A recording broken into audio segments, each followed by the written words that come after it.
except for the asphalt. Since 2008, I've gone through numerous DPW directors.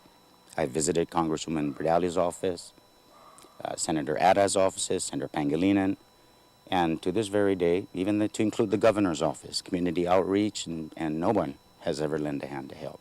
Zotnyo resident Joe Kitaro has lived in this area for decades, and 4 years ago, the private road he and his family used to access their property was closed off for their use by the private landowner.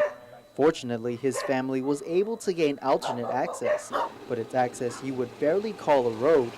He says DPW came by last year to try to smooth out the rocky trail, but the complete road repair project, he says, would cost $40,000, $14,000 of which is needed for the asphalt. They never came back and provided the asphalt. The $14,000 was difficult to find according to Public Works, and I understand the government situation, but we have a problem here. I have warned them about runoff, and this is what is going on.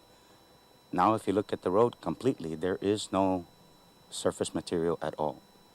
They just wasted government dollars, although they did what they could, but this is what we got to contend with. Every time it rains, this is what we have to deal with.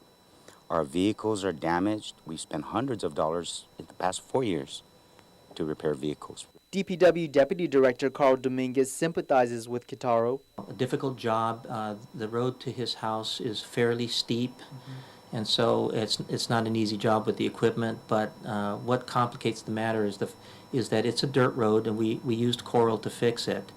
And because it is steep, whenever it rains, that water just washes, the coral down the hill. Dominguez adds he estimates the cost to fix the road may be greater. I think nearly 2 years ago, the estimate just for the asphalt, not the preparation of the road, but just for the asphalt, was something in the neighborhood of $15,000. My guess is it'd be closer to $18,000, $19,000 to do that road today.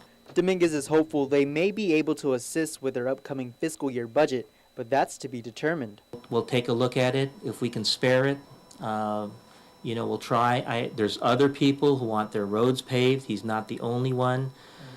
Do we pave a road that benefits 2 families, or do we pave a road first that benefits 7 or 8 families? We have to take that into consideration. So all I can tell you this morning is that we'll take a look at our budget next year. Otherwise, if we feel we don't have the funding, we would have to ask the legislature for some additional monies to do this type of work. Meantime, Kitaro, along with his elderly mother and father, are left trekking up the steep and rough roadway. Yeah, this is not easy. We've been suffering in so many ways: physically, mentally, mechanically, emotionally, financially, for the past 4 years. On occasion, we have to park our vehicles up on a separate property, and sometimes walk down, or wait for someone to pick us up every evening or drop us off in the morning. Kitaro also continues his plea for help to island leaders. It's been a nightmare, and I know I'm not the only family suffering from landlocked issues here on the island, but I think it's time that the elected leaders have to face this issue. If we can't resolve this access issue, then we really have no access to our homes. We will be completely sealed off.